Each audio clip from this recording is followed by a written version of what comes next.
Bon. Bonjour frères et sœurs. Nous allons prier. Nous allons prier. Mon Dieu, mon roi, une fois de plus, te disons merci pour ta présence parmi nous, Seigneur.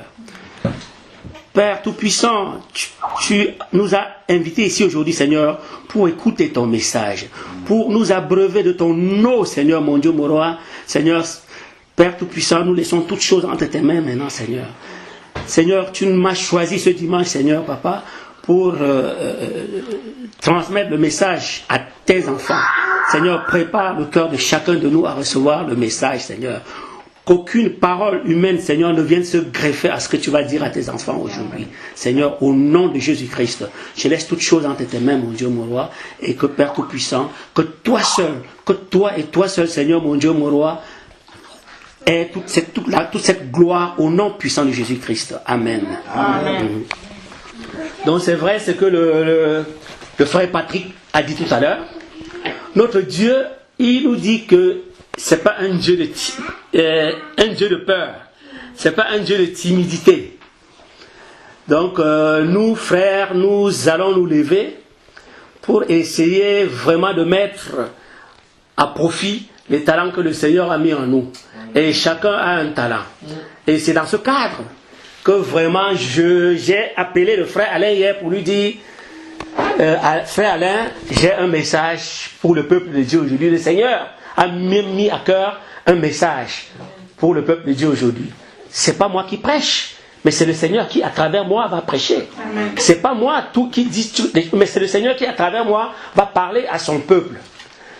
Ce message peut-être peut concerner un frère d'entre nous ou une sœur d'entre nous, mais on ne sortira pas d'ici sans avoir reçu quelque chose de la part du Seigneur. Parce que quand le Seigneur réunit ses enfants, c'est pour leur apporter toujours quelque chose de nouveau. Et comme je disais, c'est dans ce cadre-là que nous sommes là aujourd'hui et que je tiens vraiment à partager ce message-là avec vous aujourd'hui. Et ce partage, parce que si, moi-même j'étais avant, pour rappeler un peu ma vie, comment j'ai cheminé dans la spiritualité. C'est vrai qu'avant je ne voulais vraiment pas me lever, je ne voulais rien faire, je me disais non, je n'ai rien, non, je ne connais rien, je n'ai aucun passage biblique en tête, non, je ne suis rien, je ne sais pas. Mais il y a une sœur qui m'a vraiment mis debout. Elle m'a dit un jour, toi il faut commencer déjà à parler du Seigneur autour de toi. Je lui ai dit, mais je ne connais rien. Je n'ai même pas eu d'enseignement biblique. Je ne connais. Elle m'a seulement dit, vas-y, lève-toi et tu verras comment le reste Dieu, c'est Dieu qui fera le reste. En fait, nous croyons souvent que c'est nous qui faisons ça. Nous croyons souvent que c'est nous qui prêchons. Et tant que nous croirons que c'est nous qui le faisons, nous n'allons pas nous lever. Mais qu'on se dise toujours que c'est le Seigneur qui, à travers nous, fait ces choses-là. Et quand la sœur m'a dit ça, vraiment, je vous dis, je ne pouvais même pas rester devant 2 ou 3 personnes pour parler. Mais aujourd'hui, Dieu m'a fait grâce que je suis là devant vous aujourd'hui et il m'utilise pour partager avec vous sa parole. Et aujourd'hui, sa parole, on va la partager. On va prendre nos Bibles dans le livre de Colossiens. Colossiens 2.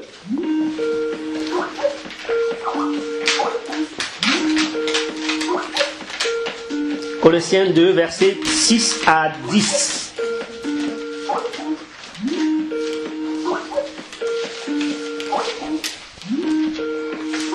Colossiens 2, versets 6 à 10.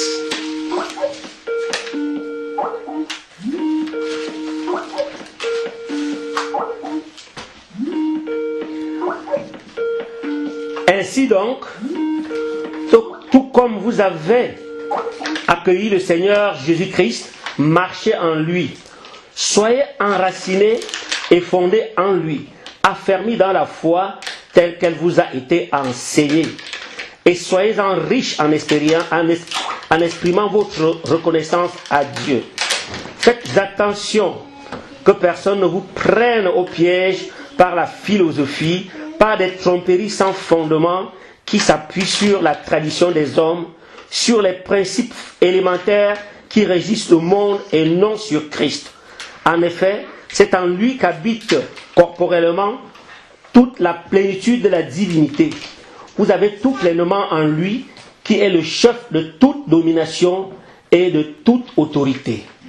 Amen. Amen. C'est la parole du Seigneur. Donc aujourd'hui, nous allons parler d'accueillir le Seigneur dans notre vie, de marcher avec lui et de vraiment de faire attention à tout ce qui nous entoure. Parce que très souvent, j'ai observé ça et moi-même déjà je l'ai manifesté. Quand nous venons de donner notre vie au Seigneur, quand nous venons de naître de nouveau, nous sommes très enthousiastes, nous sommes contents d'accueillir le Seigneur, parce que le Seigneur vraiment le Seigneur, il a longtemps frappé à nos portes, à la porte de nos cœurs, et nous lui avons ouvert la porte de nos cœurs, nous avons accepté de lui ouvrir notre porte, et c'est ainsi qu'il rentre dans nos vies et que nous l'accueillons. Et cet enthousiasme-là se manifeste selon les personnes. Et moi particulièrement, quand j'ai été né de nouveau, vraiment j'étais très content. Je me disais, ben voilà, c'est bien maintenant, je n'appartiens plus à l'autre monde. J'appartiens maintenant à Jésus-Christ. J'étais content de l'accueillir dans ma vie. J'étais content de l'accueillir, qu'il vienne vraiment qu'il vienne faire partie prenante, qu'il prenne ma vie en main, en charge. Et combien nous avons été contents, je dis, le jour-là. Est-ce que le jour-là, nous avons accueilli le Seigneur vraiment, réellement et sincèrement dans notre vie? Parce que nous l'accueillons dans notre vie. Nous confessons que Seigneur, nous allons te suivre. Nous allons marcher, Seigneur, comme tu nous demandes de le faire. Nous allons marcher selon ta volonté, Seigneur. Mais est-ce que réellement, après avoir accueilli le Seigneur dans notre vie, comme il a dit que, ainsi donc, tout comme vous avez accueilli le Seigneur Jésus-Christ, est-ce que vraiment en l'accueillant dans notre vie et en lui disant que Seigneur, nous allons te suivre, est-ce que réellement nous avons marché comme Jésus-Christ nous le demande? Est-ce que nous marchons comme Jésus-Christ nous le demande? Parce que dans ce passage, il y a cette partie qui m'a tellement marqué. Marcher en lui, marcher avec Jésus-Christ. Nous l'avons accueilli dans notre vie, mais maintenant il faut marcher avec lui. Et dans cette démarche avec lui, il y a des principes qu'il faut respecter. Nous voyons comment les disciples avant, qu'est-ce qui se passait avec les disciples avant? Quand le Seigneur les appelait, ils laissaient tout, ils abandonnaient tout pour suivre le Seigneur. Et ils étaient tous les jours avec le Seigneur. Ils marchaient tous les jours avec le Seigneur. Ils suivaient le Seigneur partout où le Seigneur allait. Le Seigneur allait n'importe où, ils étaient derrière le Seigneur. Ils marchaient avec le Seigneur partout. Et le Seigneur était avec eux. Le Seigneur leur nourrissait, leur donnait à manger et tout. Mais est-ce que nous aujourd'hui, après avoir accueilli le Seigneur dans notre vie, est-ce que nous marchons réellement avec le Seigneur? Est-ce que réellement, sincèrement, nous marchons avec le Seigneur? Parce que le Seigneur, avant, avec les disciples, il était avec les disciples physiquement. Il a dit à Simon-Pierre, laisse-moi tout ça, il était pécheur. Il lui a dit, laisse tout ça et viens et suis-moi. Nous avons accueilli le Seigneur et nous le suivons maintenant. Est-ce que nous marchons réellement avec lui? Parce que avant, comme je disais tout à l'heure, le Seigneur, il était physiquement au milieu avec ses disciples. Mais aujourd'hui, il n'est plus là. Et en partant, il nous a dit que je ne vous laisse pas orphelin. Je vous laisse je vais vous envoyer une puissance. Je vais vous envoyer le Saint-Esprit qui sera toujours avec vous. Et il nous a laissé aussi sa parole, le Seigneur. Et pour marcher avec lui aujourd'hui, pour le suivre aujourd'hui, nous devons suivre sa parole. C'est la parole de Jésus que nous devons suivre aujourd'hui.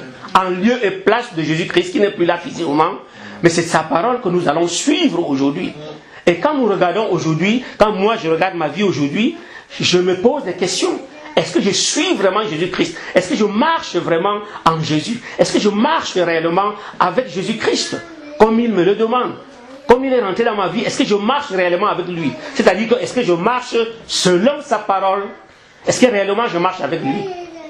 Et comme dans le monde, les gens font le bilan de leur vie, comme partout, les gens font le bilan de leur vie. Nous aussi, On est souvent appelé à faire le bilan de notre vie spirituelle et voir un peu, faire un break comme on dit, et nous demander est-ce que réellement je suis sur le bon chemin? Est-ce que réellement je suis en train de marcher avec le Seigneur? Est-ce que là où je vais là, c'est vraiment, est-ce que c'est le chemin que le Seigneur voudrait que j'emprunte? Et si c'est un mauvais chemin, on change de cap. Et nous devons toujours nous poser cette question-là tout le temps en nous demandant est-ce que réellement je marche avec le Seigneur? Est-ce que je marche comme le Seigneur me le demande tous les jours? Est-ce que je marche selon la parole du Seigneur? Non. On doit se poser ce genre de questions.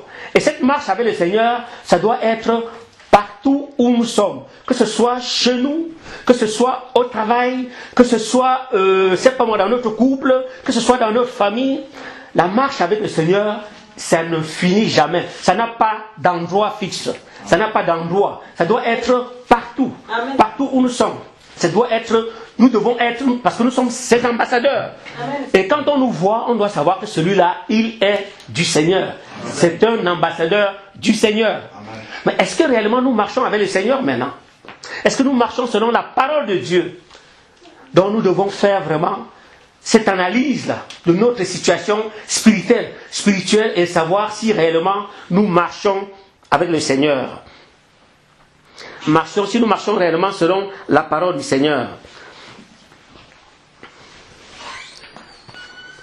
Et nous voyons comment les disciples avant, ils passaient beaucoup de temps dans la prière. Ils passaient beaucoup de temps ensemble aussi, dans les enseignements. Ils passaient le temps dans les enseignements. Mais aujourd'hui, qu'est-ce qui se passe? Le monde nous occupe tellement que nous n'avons même plus le temps de nous retrouver, d'être dans la communion, comme le frère Alain dit tout à l'heure. Comme nous n'avons plus le temps d'être vraiment dans la communion parce que les choses du monde nous ont occupés. Parce que tellement le monde nous occupe, soit par le travail, soit par ci, par ça. Et on n'a plus le temps de marcher vraiment en communauté. Nous voyons comment les disciples avant, ils étaient toujours constamment dans la prière. Ils suivaient les enseignements ensemble. Nous ne pouvons pas progresser vraiment dans cette marche avec le Seigneur si nous ne sommes pas enseignés tout le temps. Si nous ne sommes pas enseignés tout le temps, parce qu'on va être enseigné aujourd'hui, après on va laisser un bout de temps, une semaine ou 2 semaines, avant de recevoir les enseignements, et après les choses du monde vont venir se greffer à ce que nous avons reçu, et ça va étouffer ce que nous avons reçu. Parce que nous voyons comment ce qu'on a sémé.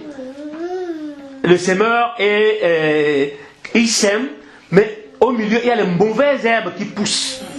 Et les mauvaises herbes, c'est que nous avons reçu un enseignement, mais après, le temps entre 2 enseignements, nous recevons plein de choses. Nous regardons plein de choses qui prennent corps dans nos pensées.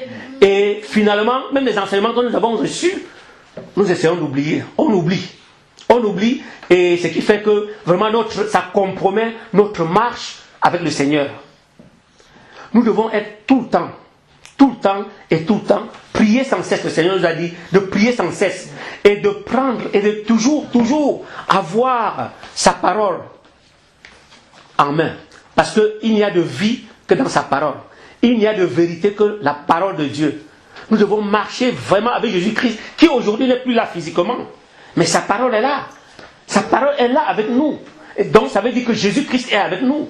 Et nous devons marcher avec sa parole. Nous devons marcher avec Jésus-Christ. En marchant avec la parole de Jésus-Christ, nous marchons avec Jésus-Christ lui-même. Nous marchons avec Jésus-Christ lui-même. Et nous savons que vraiment le Seigneur a un plan. Sur le plan spirituel, le Seigneur a un plan pour chacun de nous. Pas bon, quand nous allons dans les dénominations ou certaines assemblées, le Seigneur on dit que le Seigneur a un plan pour toi, le plan de réussite, le plan matériel. Non, leur plan c'est souvent le plan matériel, le plan que Dieu va te bénir, le plan que Dieu va faire ceci pour toi. Mais nous, le plan que Dieu a fait pour nous, le plan que Dieu a pour nous, c'est un plan spirituel, sur le plan spirituel, parce qu'il sait qu'il va nous élever spirituellement. Ce n'est pas une élévation matérielle, mais c'est l'élévation spirituelle. C'est le plan que le Seigneur a avec nous. Nous allons passer du lait des bébés qui prennent le lait et il va nous élever spirituellement. Et quand nous lisons dans 1 Timothée 1, 1 Timothée 1, vers 1 Timothée 1,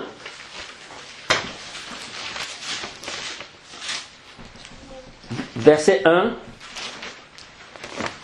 1 Timothée chapitre 1, verset 4.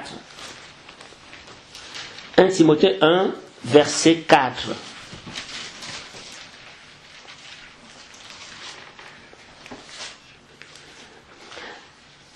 Et de ne pas s'attacher à des fables et des généalogies sans fin qui produisent des controverses au lieu de servir le projet de Dieu qui s'accomplit dans la foi. Ça veut dire que le Seigneur a un plan pour chacun de nous.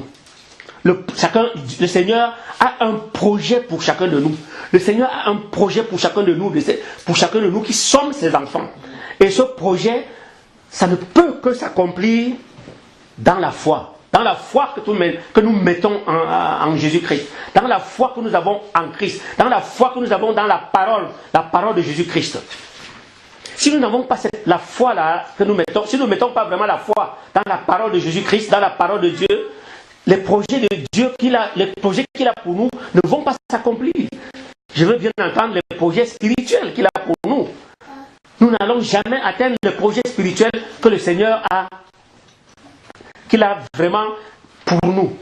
Donc, nous devons vraiment faire tout et dans la foi pour rentrer dans ce projet que le Seigneur a pour nous. Et le Seigneur nous dit de marcher avec lui dans la foi. Et le Seigneur, il est fidèle. Notre Dieu est tellement fidèle que c'est nous qui sommes infidèles. Parce que Dieu ne se réunit pas lui-même. Quand il dit, il est derrière sa parole pour qu'elle s'accomplisse.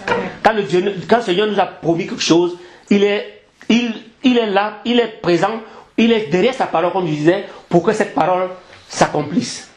Nous devons donc prendre la parole, nous devons prendre les enseignements du Seigneur, nous devons prendre la parole du Seigneur avec foi, afin que vraiment les projets que le Seigneur a pour nous s'accomplissent dans nos vies.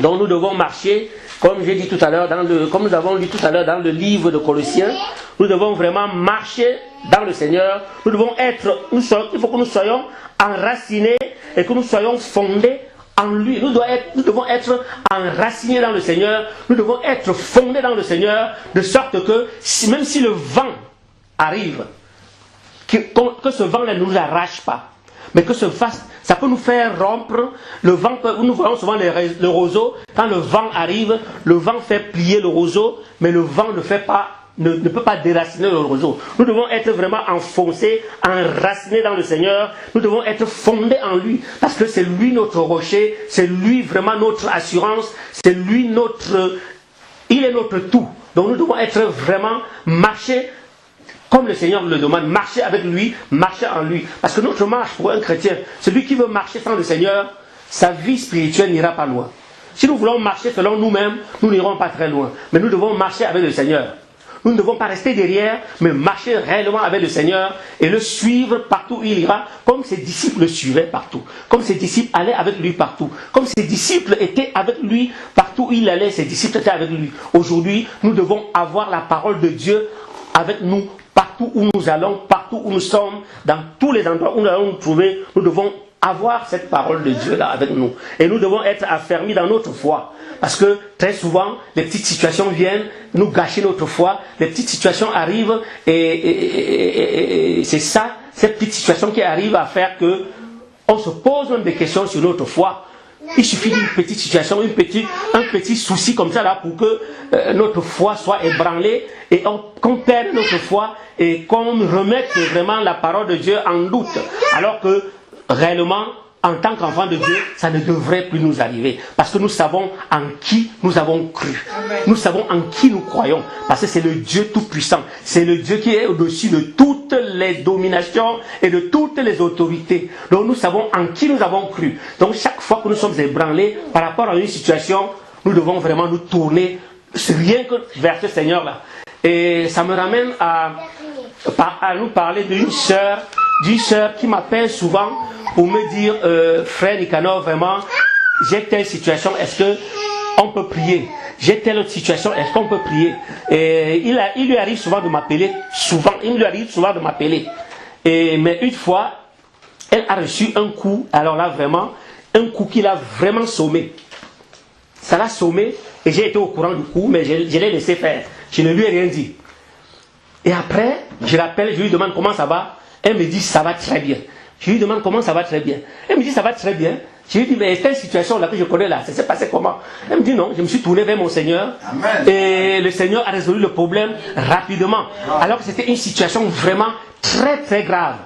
Et je croyais que vraiment tout allait se gâter. Mais elle m'a dit non. Quand ça m'est arrivé, je me suis seulement tourné vers le Seigneur. Amen. Et le Seigneur a résolu le problème. Amen. Et je vous dis que ça ne faisait même pas 5 heures de temps que ce problème-là existait. Et le Seigneur a dit, voilà, tu vois maintenant, tu comprends maintenant que chaque fois, il faut seulement te tourner vers ton Dieu. Il ne faut plus se tourner vers un homme ou vers qui que ce soit. Nous devons marcher vers le Seigneur, avec le Seigneur.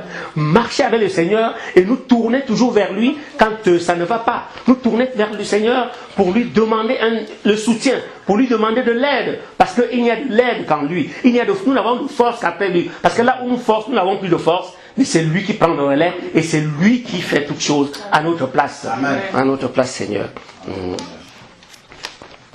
Le Seigneur, il est fidèle. Il est fidèle en tout. En tout. Quand le Seigneur nous promet quelque chose, il nous donne. Et dans ce passage aussi, le Seigneur nous demande de faire attention. Faire attention à qui? Que personne ne vous prenne au piège par la philosophie. Et nous voyons comment aujourd'hui, il y a beaucoup de philosophie aujourd'hui dans le monde.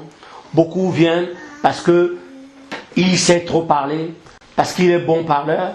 Il prend la Bible, il se met à philosopher, à tromper les brebis de Dieu, à raconter n'importe quoi, à détourner la doctrine, la parole de Dieu, à détourner la sainte doctrine. Et voilà comment les enfants de Dieu se retrouvent ballottés.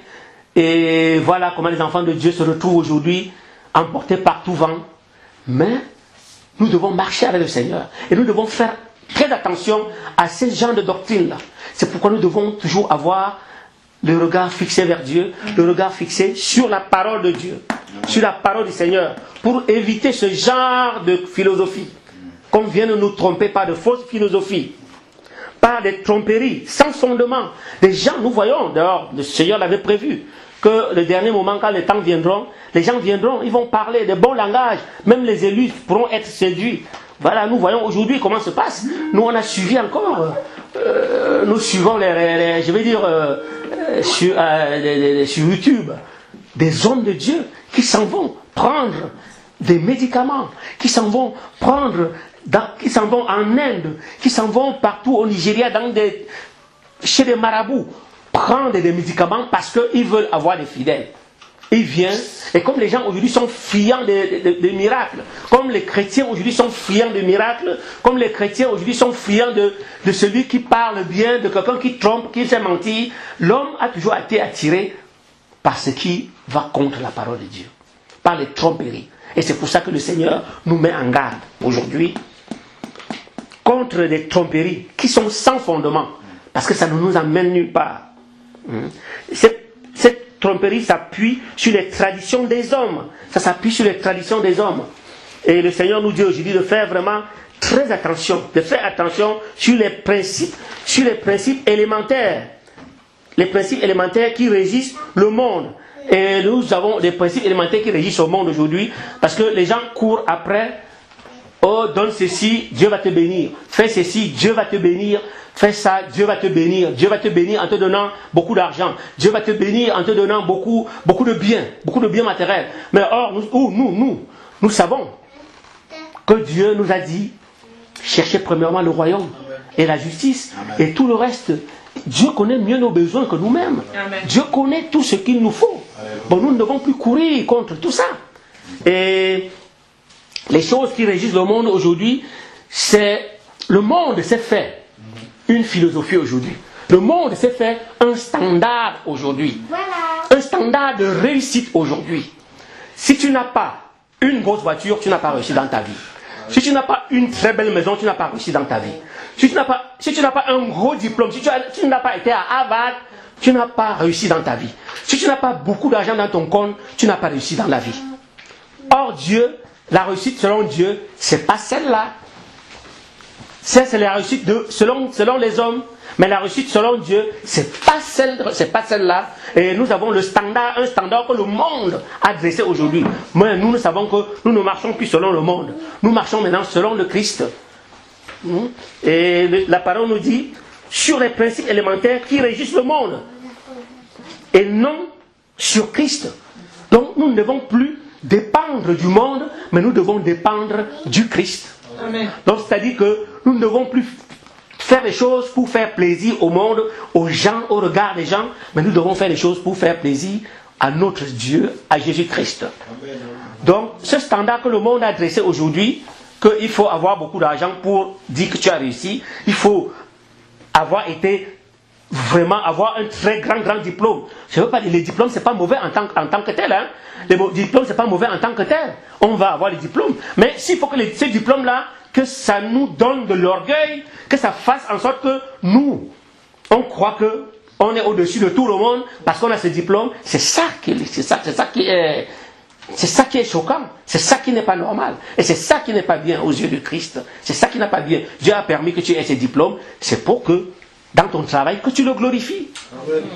Mais si c'est pour te montrer, si c'est pour t'enorgueillir, pour être orgueilleux, le Seigneur dit non, c'est pas ça qu'il faut. Ça c'est le standard du monde, ça c'est ce que le monde recherche, ça c'est ce que le monde attend de nous, mais nous ne sommes plus du monde. Et nous savons aujourd'hui que dans ce monde, beaucoup de gens, dans beaucoup de dénominations, parmi les assemblées, beaucoup de gens, sans le savoir, et j'ai su ça d'un homme de Dieu, quand j'ai suivi ça, quand il a dit ça, beaucoup de gens prient Satan sans le vouloir. Beaucoup de gens prient Satan sans le vouloir. Beaucoup de chrétiens prient même Satan sans le vouloir. Parce que tu vois quelqu'un qui se lève et dit, Seigneur, je te prie, Seigneur, donne-moi une belle maison. Seigneur, donne-moi une belle voiture. Donne-moi, Seigneur, donne-moi de l'argent, Seigneur. Donne-moi ceci. Mais non, ça c'est pas Dieu, ça. On ne prie pas Dieu. Ça c'est prier Satan, ça. Ça c'est prier maman. Quand nous élevons nos prières à Dieu comme ça, c'est pas une prière c'est pas ce que le Seigneur demande. Et comme on disait tout à l'heure, le Seigneur connaît nos besoins. Et le Seigneur a dit, recherchez premièrement les choses d'en haut. Recherchez les choses d'en haut, pas les choses d'en bas. Les choses d'en bas, c'est ce que tout le monde prie, tout le monde demande. Mais nous devons premièrement chercher les choses d'en haut. Notre regard doit être porté, nos cœurs doivent être portés vers les choses, vraiment les choses d'en haut. Les choses d'en haut, c'est quoi? Le Seigneur a donné sa vie pour nous. Il est mort pour nous. La vie éternelle. Le salut. Nous devons être portés vers ça. Nous devons rechercher le salut. Nous devons rechercher la vie éternelle. Oui, qu'est-ce que nous serons demain? Après notre mort. Qu'est-ce que nous serons demain? Quelle deviendra notre vie demain? Est-ce que nous aurons le salut? Est-ce que nous irons au paradis, comme on dit? Est-ce que nous serons à côté du Seigneur? Est-ce que quand le Seigneur reviendra, est-ce que vraiment nous serons réellement prêts? C'est ce à quoi nous devons lutter pour ça. Nous devons chercher ça. Mais pas prier pour les choses de ce monde. Nous ne devons plus prier pour les choses de ce monde. Parce que le Seigneur, il connaît même mieux nos besoins plus que nous-mêmes. Il sait que nous avons besoin de tout ça. Et il va nous les donner. Mais nous devons rechercher les choses d'en haut, comme je disais tout à l'heure, chers frères et sœurs. Et nous avons beaucoup de chrétiens, nous aussi, quand nous nous appelons chrétiens, nous avons beaucoup l'esprit, c'est l'esprit du monde. Parce que ce que nous demandons au Seigneur, ça ce n'est pas l'esprit chrétien. C'est l'esprit, nous ne sommes pas loin d'un bouddhiste, nous ne sommes pas loin d'un musulman, nous ne sommes pas loin d'un franc-maçon. Quand nous élevons notre prière au Seigneur de cette manière-là, ça c'est pas l'esprit de Dieu qui est en nous, qui nous anime. C'est l'esprit des autres, c'est l'esprit du monde. C'est l'esprit du monde qui nous anime. C'est l'esprit du monde qui nous pousse à demander ces choses-là au Seigneur. Le Seigneur sait que nous en avons besoin. Il va nous les donner, ça c'est tout. Donc nous devons vraiment, comme je disais tout à l'heure, chercher le royaume des cieux. Nous devons chercher la vie éternelle. Nous devons chercher à être prêts pour le jour de l'enlèvement, quand le Seigneur viendra, quelle sera notre situation? Est-ce que nous serons bien enracinés dans la parole? Est-ce qu'il va nous trouver prêts? C'est la question que nous devons nous poser tout le temps. Oui, Seigneur. Et dans nos témoignages, dans les témoignages aussi à l'église, quand nous nous retrouvons, le Seigneur m'a donné la voiture, le Seigneur m'a donné la maison. C'est vrai, c'est bien tout ça. Que le Seigneur nous donne ça. C'est bien. Mais, le plus grand, parce que les gens qui sont dans le monde aussi, ils ont ça. Sans connaître le Christ. Sans demander mon Seigneur, ils ont tout ça. Ils travaillent, ils ont tout ça. Les gens qui sont dans le monde, ils ont tout. Mais nous devons plutôt témoigner. Le Seigneur nous a délivrés de telle chose. Le Seigneur m'a délivré de telle chose. Le Seigneur m'a fait grâce pour que je sorte des ténèbres. Ça doit être vraiment notre témoignage de tout le temps. Notre témoignage. Parce que moi, par exemple, vraiment, je peux dire que le Seigneur m'a fait beaucoup de choses. Il m'a délivré de beaucoup de choses. Il m'a délivré de la musique du monde. Moi, j'étais quelqu'un qui, de 24 heures sur 24, avant de dormir, si je n'écoutais pas le jazz, je ne dormais pas. C'est ça qui me berçait, c'est ça qui me faisait dormir. J'étais quelqu'un, je buvais beaucoup d'alcool. J'étais quelqu'un, je fumais beaucoup, au moins 3 paquets par jour. J'étais quelqu'un, je me droguais. Mais le Seigneur m'a délivré de tout ça. Et jusqu'aujourd'hui, vraiment, je ne peux ne pas témoigner pour ça. Le Seigneur m'a donné de biens matériels, mais ça, tout le monde peut avoir ça. Même les gens qui sont dans le monde, ils peuvent l'avoir. Ils en ont même d'ailleurs. Ils en ont même plus que nous, les enfants de Dieu. Ils sont même plus riches que nous, les enfants de Dieu. Mais, ils n'ont pas la lumière dans leur vie. Ils ne connaissent pas la lumière. Ils sont encore dans les ténèbres. Ils n'ont pas la lumière dans leur vie. Ils ne connaissent pas Jésus. Ils ne connaissent pas le Christ. L'autre jour, j'étais encore avec à mon travail. Il y a un contrôleur qui est venu comme ça. Il était en train de fumer. Et après, il me dit, vous ne fumez pas, vous? J'ai dit, non, je ne fume pas. Mais je fumais beaucoup. Mais le Seigneur m'a délivré. Il me dit, quoi donc? J'ai dit, mais le Seigneur m'a délivré de la cigarette. Et il me dit, comment? J'ai dit, mais j'ai prié. Le Seigneur m'a délivré de la cigarette. Il dit, ah bon? Comment ça se fait que le Seigneur te délivre de la cigarette? J'ai dit, mais il faut, vous-même, vous pouvez prier et le Seigneur va vous délivrer. Demandez au Seigneur. Parce il dit qu'il a déjà tout fait pour laisser tomber la cigarette, mais il ne peut pas. Il a pris les patchs, il prend les cachets, il se décide, mais après, quand il voit qu'on fume, il est obligé de demander la cigarette. Mais c'est une grande délivrance. C'est un grand miracle de Dieu. C'est un grand témoignage que le Seigneur nous délivre de ces choses-là, de ces choses que le monde ne connaît pas. De nous sortir de ce monde-là déjà. C'est un grand témoignage. Que le Seigneur, tous les jours, nous renouvelle le souffle de vie. Ce sont des témoignages. Que le Seigneur fasse de nous. Nous sommes d'une famille et le Seigneur nous sort d'une famille pour que nous soyons la lumière. Que le Seigneur fasse de nous des ambassadeurs. Alors que nous n'avons rien mérité pour être ça. Vraiment, c'est un grand témoignage. Nous devons témoigner pour le Seigneur. Nous devons témoigner, pas témoigner sur les biens matériels. Parce que les gens qui sont dans le monde aussi, ils ont ces biens matériels-là. Il n'y a pas de différence avec eux. On n'a pas de différence avec eux. Mais nous devons témoigner pour les choses poignantes. Que quand tu témoignes devant un païen qui te dise, ah, moi, ton Seigneur, là, je veux le suivre. Si c'est ça qu'il te donne, parce que je vois, j'ai les voitures, j'ai tout ce qu'il me faut, mais je croyais que j'ai tout ce qu'il faut. Même la paix, pour la paix que le Seigneur met en nous, dans nos cœurs. Amen. Mais ce n'est pas tout le monde. Nous avons des gens aujourd'hui qui ont tellement d'argent, mais qui n'ont pas cette paix que nous avons. Qui ont de l'argent que nous envions. Mais en fait, quand tu rentres dans sa vie, tu te rends compte que mais celui-là, il n'est pas en paix. Quand tu rentres vraiment dans sa vie, tu te rends compte que mais celui-là, donc c'est une souffrance. C'est une souffrance, sa vie n'est que souffrance. Mais Dieu nous a fait grâce aujourd'hui. Il nous a choisis comme ses enfants. Il a fait que nous soyons ses enfants. Et il nous donne cette paix-là tous les jours. Parce que dans cette paix, nous espérons tout en lui. Et comme il ne nous déçoit jamais, il est toujours avec nous. Le Seigneur est toujours avec nous. Il est toujours prêt à nous soutenir. Il est toujours prêt à nous prendre. Toujours prêt à répondre à nos problèmes. Prêt à nous, Seigneur, vraiment à nous soutenir dans nos efforts. Amen. Et le Seigneur, il nous dit aussi, dans le livre de Galates 2, verset 20, c'est vrai que Le livre de Galates, verset 20. Galates 2, verset 20.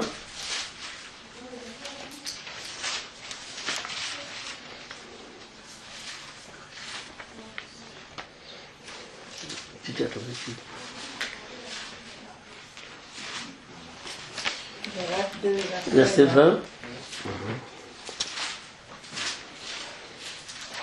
J'ai été crucifié avec Christ, et si je vis, ce n'est plus moi qui vis, c'est Christ qui vit en moi. Si je vis maintenant dans la chair, je vis dans la foi au Fils de Dieu, qui m'a aimé et qui s'est livré lui-même pour moi. Amen. Oui, c'est que nous ne vivons plus pour nous-mêmes maintenant. Nous, quand nous avons donné notre vie au Christ, nous ne pouvons plus vivre pour nous-mêmes. Notre vie, on l'a crucifiée. Maintenant, c'est Christ qui vit en nous maintenant. Donc, ce qui fait que comme Christ vit en nous maintenant, nous ne devons plus faire n'importe quoi. Nous ne devons plus marcher n'importe comment. Sinon, nous allons attrister le Christ qui est en nous. Nous devons vraiment marcher selon la parole de Dieu. Nous devons marcher avec Christ. Nous devons marcher tous les jours, suivre le Seigneur. Parce que c'est le Christ qui vit en nous maintenant. Pour ne pas attrister le Seigneur qui est en nous, nous devons marcher selon sa volonté. Nous devons marcher selon la parole. Nous devons marcher comme il nous demande. Parce que Dieu, il connaît ceux qui lui appartiennent. Le Seigneur connaît ceux qui lui appartiennent. Il le dit dans le livre de 2 Timothée 2, verset 19. Il dit que Dieu connaît ceux qui lui appartiennent. Et c'est l'occasion pour nous de nous demander, est-ce que j'appartiens à Dieu? Est-ce que réellement j'appartiens à Dieu? Est-ce que moi j'appartiens à Dieu? Est-ce que toi tu appartiens à Dieu aujourd'hui? Est-ce que Dieu connaît que tu lui appartiens? Parce que tu peux croire que tu appartiens à Dieu, alors qu'en fait Dieu ne connaît pas que tu lui appartiens. Ouais, tu peux croire que tu lui appartiens, mais non. Ah, mais lui, il ne te voit pas. Il ne te voit pas comme ça. Donc nous devons poser cette question-là. Est-ce que réellement Dieu connaît que je lui appartiens? Est-ce que Dieu sait que je suis réellement son fils?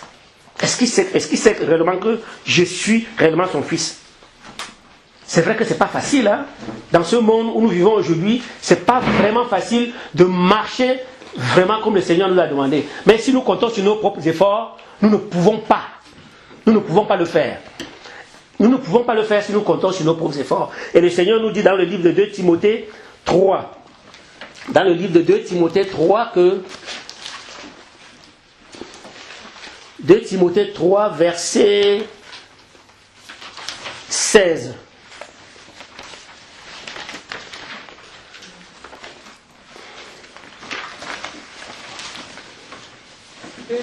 Et 3, verset 16.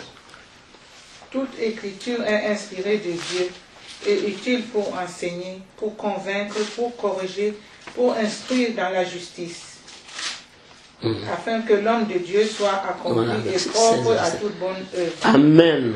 Amen. C'est pas facile pour nous. C'est pas facile de marcher vraiment comme le Seigneur le demande. Mais il nous dit que sa parole est là. Toute l'écriture qui est inspirée par Dieu est utile pour nous enseigner. Sa parole est là pour nous enseigner à marcher avec lui. Pour nous enseigner à comment marcher. Pour nous convaincre du péché. Que si nous avons péché, sa parole est là pour nous dire que non, là où tu es, ce que tu es en train de faire là, c'est le péché. Tu n'es pas sur le bon chemin. Changer de conduite, changer de façon de faire.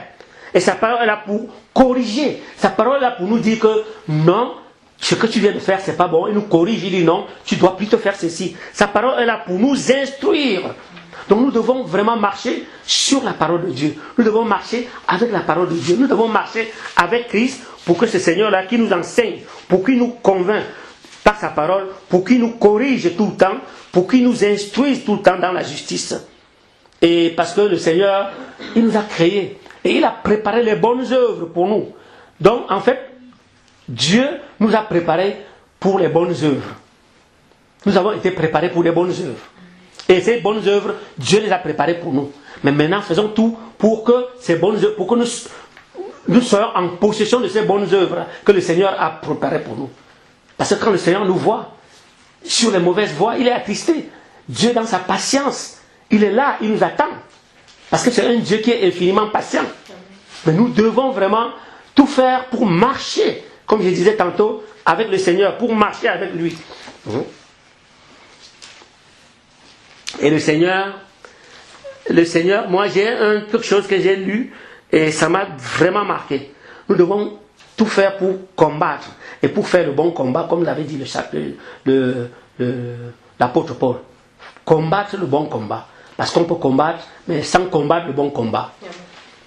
Et quand j'ai lu que Dieu, il peut nous livrer à Satan, mais ça m'a marqué, ça m'a beaucoup touché. Donc comme je suis là, je peux être livré à Satan demain. C'est-à-dire que le Seigneur peut laisser la liberté à Satan de faire de nous ce qu'il veut demain. Le Seigneur peut nous livrer à Satan comme ça demain. Comme l'apôtre Paul l'a fait avec les 2 serviteurs qui ont désobéi à la parole. Ça, on peut le lire dans le livre de 1 Corinthiens, chapitre 5, verset 5. Et dans le livre de 1 Timothée, chapitre 1, verset 18 à 20. 1 Timothée, chapitre 1.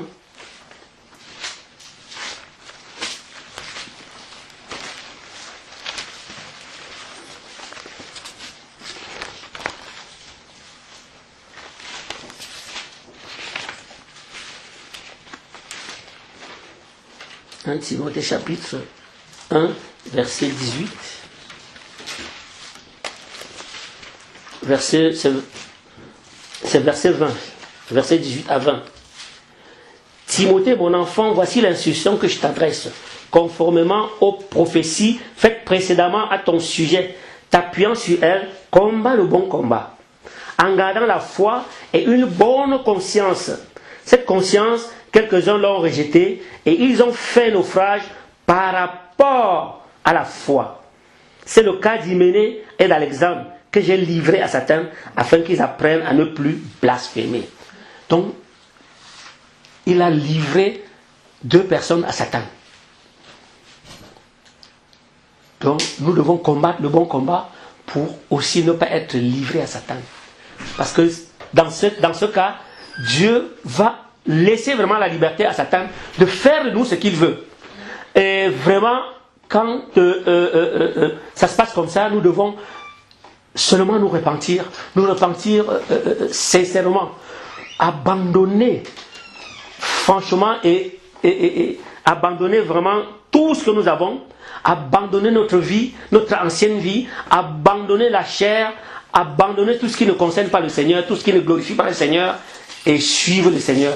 Parce que Dieu, le Seigneur Jésus-Christ, dans son amour infini, dans sa bonté infinie, dans sa patience et dans son amour infini, qu'on ne le pousse pas à nous livrer à Satan. Nous ne devons pas pousser le Seigneur à nous livrer à Satan en nous comportant vraiment comme il ne le veut pas, en nous comportant de manière qui ne glorifie pas le Seigneur. Vraiment, nous devons tout faire pour ne pas pousser le Seigneur à nous livrer à Satan. Amen. Ouais, c'est vraiment ce message que le Seigneur m'avait mis à cœur aujourd'hui de partager un peu avec vous. Amen.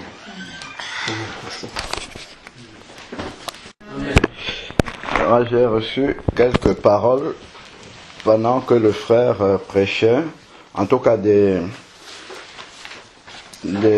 aspects qui m'ont interpellé et qui amènent vraiment à se poser les bonnes questions. Il y a une question qui a été posée de façon assez crue, mais ça peut paraître banal comme ça, mais c'est une question qui est très profonde. Donc, quand le frère dit, le Saint-Esprit dit au travers du frère, est-ce que Dieu sait que tu es son fils? Est-ce que Dieu sait que tu es son fils? Est-ce que Dieu sait que tu es sa fille? Parce que toi, tu peux le confesser, mais Dieu ne le sait pas. Ça, c'est une très grande question, hein, parce que, grande question, une question vraiment très profonde, parce que on peut simplement, parce que nous confessons Jésus, penser que c'est suffisant. Comme nous avons confessé Jésus, comme nous prions, comme nous nous réunissons, c'est bon. Nous sommes vraiment connus de Dieu. Donc là, j'ai 2 versets pour étayer un petit peu ce que je suis en train de dire. Prenons Matthieu 3, versets 8 à 9. C'est Jean-Baptiste qui disait, de la part de Dieu. Matthieu chapitre 3, verset 8. Il dit, produisez donc, c'est une conséquence, produisez donc du fruit digne de la repentance. Donc c'est du fruit qui est la conséquence de la repentance. Des fruits qui montrent, on sait bien que Jésus dans Matthieu 7 a dit, c'est à ces fruits qu'on reconnaîtra l'arbre. Donc en fait il y a une preuve pour être enfant de Dieu, il faut le démontrer. Et c'est la démonstration de ta vie qui montre que tu es un enfant de Dieu. Parce que tu peux confesser de tes lèvres que tu es un enfant de Dieu, mais ta façon de vivre prêche le contraire. La manière dont tu réagis dans les situations dit exactement le contraire de ce que toi tu dis être. Et c'est là où toute la question se pose vraiment. Je dis que je suis enfant de Dieu, mais est-ce que Dieu lui sait que je suis son enfant? C'est-à-dire que si on vient dans une circonstance comme ça, Dieu vient, il est là, Dieu est là, Satan est là de l'autre côté. Et toi maintenant qui dis que tu es enfant de Dieu, les deux sont en train de te voir agir. Est-ce que Dieu peut te reconnaître comme étant son enfant à ce moment-là? Ah, c'est une bonne question ça. Parce que en fait ta façon de vivre, ta façon de marcher peut être tout à fait diamétralement opposée à la parole de Dieu. Et si c'est diamétralement opposé, même si c'est pendant juste un moment, pendant cet instant-là, Dieu ne te reconnaît pas comme étant son enfant. Et si l'enlèvement se produit à ce moment-là, ça va chauffer. Donc, c'est pour ça, ici, il dit, produisez du fruit, c'est-à-dire montrez dans la pratique concrète que vous êtes des enfants de Dieu en agissant différemment. C'est-à-dire que sur la terre, il y a les enfants de l'autre et les enfants de Dieu. Et il y a une différence entre les deux. Dans une circonstance précise, dans un contexte particulier, si les deux sont mélangés, on doit voir cette différence-là. On doit faire la différence entre le blé et l'ivraie, entre celui qui connaît Dieu et celui qui ne le connaît pas. Si tu fais tout en toutes circonstances, ou bien en général, tu fais tout comme les gens qui n'ont pas Dieu, ou bien qui ne craignent pas Dieu. Parce que être enfant de Dieu, c'est une chose, mais craindre Dieu, c'est autre chose. Hein. C'est vraiment quand je suis en train de faire quelque chose, j'ai la conscience que si ça déshonore Dieu, le fait que Dieu n'est pas content, moi je ne peux pas être content. Là je suis dans la crainte de Dieu. Il n'y a pas besoin qu'il y ait une pression extérieure sur moi. Une pression de quelqu'un qui va dire « Ah, si tu fais ça, tu vas aller en enfer. » Non, il n'y a pas besoin qu'il y ait ça. Mais c'est une relation entre Dieu et moi. Et là vraiment, je sais que Dieu me connaît. Parce que si j'entre comme ça, une telle circonstance commence à se montrer à moi, je ne peux pas être tranquille. Je suis dérangé. Il faut absolument que je revienne tout de suite sur le terrain d'un vrai enfant de Dieu. C'est-à-dire qu'on puisse reconnaître que, peut-être à un moment donné, j'ai commencé à mettre le pied à gauche, mais tout de suite, je veux revenir sur le chemin, rapidement. Dès que le Saint-Esprit commence à m'alerter, je veux tout de suite me remettre sur le chemin. Là, on peut dire véritablement que Dieu me connaît. Alors, ensuite, il continue, verset 9, il dit, ne vous imaginez pas pouvoir dire, nous avons Abraham pour père. De la même façon, aujourd'hui, nous pouvons dire, ne nous imaginons pas pouvoir dire qu'un jour nous avons confessé Jésus. Je suis souvent au milieu des chrétiens. Je marche, je prie souvent avec les chrétiens. J'ai des bien-aimés qui savent même que je pratique la foi chrétienne, que je suis enfant de Dieu. Mais si ma vie est autre, c'est pas le fait de dire ça qui prouve que Dieu me connaît, que je suis son enfant. Non, c'est ma vie pratique, les fruits tels qu'il le dit là. Donc il ne faut pas se contenter de dire qu'un jour, je m'étais repenti de mes péchés, un jour, je suis passé par les eaux du baptême, un jour, voilà, c'est que donc ça me garantit. Non. Après, il faut que dans la vie concrète de tous les jours, que nous marchions véritablement jusqu'au bout. Le frère a parlé tout à l'heure de combattre le bon combat, selon les règles, selon la parole de Dieu. Il faut vraiment que notre vie puisse refléter ça. Car, je vous le déclare, de ces pierres, Dieu peut susciter des enfants d'Abraham. Donc, ce n'est pas le fait d'avoir confessé. Et en plus, il le dit encore dans Acte 26, verset 20, quand il est devant le roi Agrippa, l'apôtre Paul, il dit qu'il a prêché, Acte 26, verset 20, il dit, puis à Jérusalem, dans tout le pays de Judée, puis aux païens, j'ai annoncé la repentance, la conversion à Dieu, avec suivi de la pratique des œuvres dignes de la repentance. Donc s'il n'y a pas ça, je ne peux pas être appelé enfant de Dieu. Je peux dire verbalement que je suis enfant de Dieu, mais au moment où le Seigneur lui-même va venir reconnaître les siens, il va dire, toi je ne te connais pas. Les vierges, ça veut dire quoi? Ça veut dire qu'un jour elles ont été vraiment justifiées et purifiées. Elles sont vierges, mais elles sont folles. Et qu'est-ce qui révèle qu'elles sont folles? C'est la venue de l'époux. C'est quand l'époux vient avec la lumière, à ce moment-là, justement, il révèle qui est vraiment en connexion avec lui à ce moment-là. Qui est vraiment son enfant. Et ceux-là qui sont les enfants du Seigneur vont entrer avec le Seigneur dans la salle des noces. Ensuite, il y a un aspect aussi qui m'a interpellé, c'est l'aspect justement où le frère parlait des témoignages. On peut témoigner, enfin on entend souvent témoigner, Dieu a intervenu par rapport aux questions matérielles, ainsi de suite. Et je voulais rajouter aussi un autre aspect, c'est que même la guérison divine, c'est bien de témoigner que Dieu nous a guéris, il a intervenu puissamment, on était malade de je ne sais pas quelle maladie incurable, Dieu a intervenu, ainsi de suite. C'est bien. Ça montre la puissance de Dieu. Ça rend gloire à Dieu. Mais il ne faut pas que, au-delà de ce témoignage, qu'on se trompe en pensant que le fait d'avoir été guéri par Dieu montre que Dieu approuve notre façon de vivre. Pas du tout. Dieu peut guérir même un païen. Dieu guérit les païens aussi. Même miraculeusement, Dieu peut guérir un païen miraculeusement. Un païen qui était couché sur son lit se lève, il commence à marcher. Il guérit complètement. Dieu peut faire cela pour faire éclater sa gloire. Mais il ne faudrait pas qu'on se trompe. Parce que quand quelqu'un vient, il monte sur l'estrade, il dit, ah oui, Dieu, j'étais ceci, Dieu m'a touché, il a fait ceci, ainsi. C'est bien. Mais les gens commencent à le regarder comme si c'était lui qui avait... parce que c'est comme si c'était une approbation spéciale de Dieu dans sa vie de l'avoir guéri. Non, pas du tout. Il faut vraiment qu'on arrive à dissocier ces deux aspects-là. Dieu a intervenu puissamment pour le sortir de cette situation-là, donc pour l'amener. D'ailleurs, je crois que là, il y a un verset qui dit la bonté de Dieu nous pousse à la repentance. Donc le fait que Dieu agisse puissamment comme ça dans notre vie et que nous savons pertinemment que notre vie ne glorifie pas Dieu, ça doit nous pousser à mettre les choses en ordre dans notre vie pour avancer et glorifier Dieu. Donc voilà aussi un autre aspect. Et ensuite, le frère parlait du standard du monde, de la réussite, grand diplôme, belle maison, belle voiture, ainsi de suite, tout ça. Dieu nous donne la réponse dans Luc 16, versets 19 à 31. L'homme riche et le pauvre Lazare, c'est clair.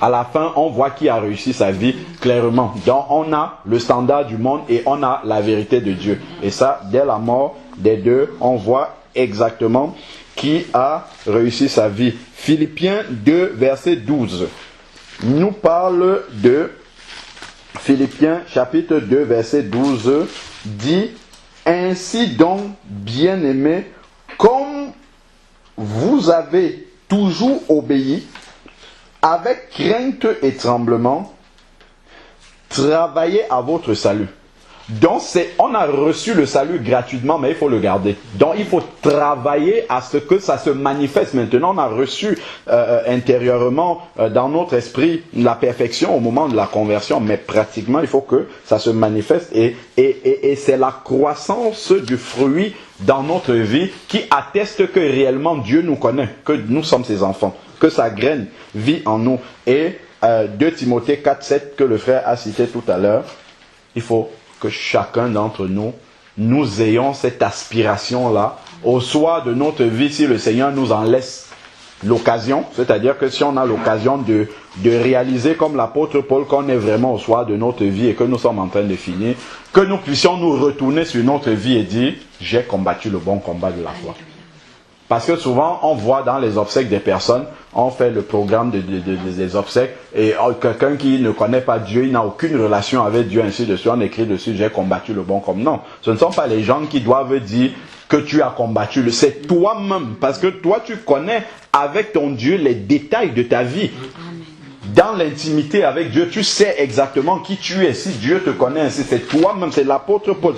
C'est pas Timothée qui a dit l'apôtre Paul a combattu le bon combat. Non, c'est l'apôtre Paul lui-même en vérité devant Dieu avec le Saint-Esprit.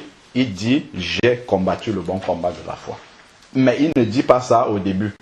Il ne dit pas ça au milieu. Il dit ça à la fin de sa vie. Quand tout le cheminement est là devant lui, il dit ça. C'est la vie qui valait la peine d'être vécue. Amen. Que nous ayons cette aspiration-là aussi, chacun d'entre nous. Nous savons les épreuves sont là, les combats sont là. Mais au travers de cela, nous savons que le Seigneur va nous aider toujours, nous soutenir. Tant que nous avons la volonté d'avancer, le Seigneur est présent pour nous soutenir. Même si il nous arrive de chuter, le Seigneur est là pour nous relever, pour que nous puissions. Le but du Seigneur, c'est que tout le monde arrive sur atteigne la ligne d'arrivée. C'est vraiment ça le but du Seigneur. On a parlé de livrer à Satan. Si Dieu nous laisse libre cours à Satan dans notre vie, le frère a bien dit, c'est que c'est nous qui avons pousser Dieu à bout pour qu'il en arrive. Quand on regarde l'apôtre Paul, c'était vraiment les solutions extrêmes. C'est parce que les frères ne lui ont pas laissé d'autre choix que pour sauver même leur âme, pour les aider à comprendre vraiment, il a été amené en fait à ce type de solution extrême pour le bien de ces bien-aimés-là. Amen. Amen. Je connais mes brebis me connaissent. Comme le Père me connaît et comme je connais le Père et je donne ma vie pour mes brebis.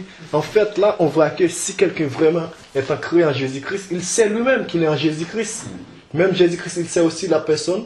Il croit en fait, si quelqu'un même en Christ, il est une nouvelle créature en fait. Si une personne a fait des mauvaises choses, mais lui, même la personne aussi, il sait qu'il n'est pas en communion avec Dieu. Juste pour vous dire que même Dieu, il sait aussi les vraies personnes qu'il adore en esprit et en vérité. Amen. Amen. Tout à l'heure aussi, le frère a parlé de la bénédiction. Il parle même maintenant. Il y a des chrétiens qui sont prêts à faire des 10 000 km là où il y a des miracles. Mais pourtant, il y a une église tout près là. Il y a une église, on prêche la bonne nouvelle, on prêche l'église primitive. C'était ça l'église. Maintenant, les gens préfèrent monter en avion 10 000 km parce que les frères là, il y a tel miracle. Parfois, j'ai regardé au jour les frères aussi qui est touché. Il y a des gens qui viennent très très loin pour venir pour avoir la guérison. Mais est-ce qu'il n'y a pas une église à côté? Juste pour vous dire que vraiment, si quelqu'un vraiment croit en Christ, la personne même, elle sait bien que Dieu la connaît.